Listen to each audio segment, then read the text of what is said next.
Interaction between judges and defendants. That's our topic. We interviewed Binghamton University students who observed court proceedings in Broome County. Here are some of their relevant comments. How did you feel about the interaction between the judges and the defendants?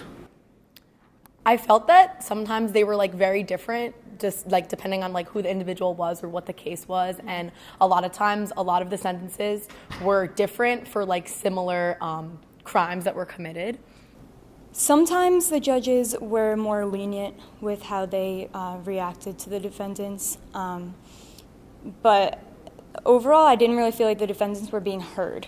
The judges have to listen to what is being said to them, but they didn't really care about individual circumstances. In one case, there was a man pleading, saying that he has a young son and nobody to take care of the son, and that he really needs to be there for him. And he was going on for 5 minutes, and you could tell that the judge just completely tuned out. And in the end, he was sentenced to years in prison. So I felt they were often rushed.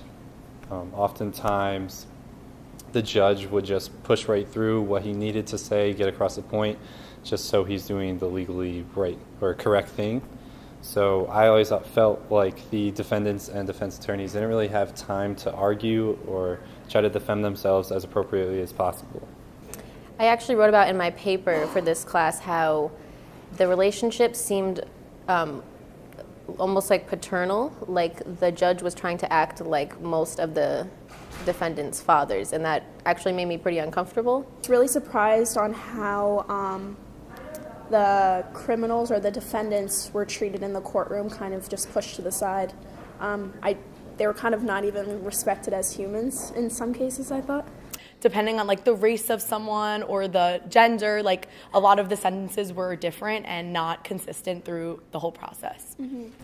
And I found that it was more likely for a white male defendant to try to talk over the judge and then the judge actually let it happen than a colored male or just a female of any color. Yeah, I would like to see the judges be a little bit more empathetic.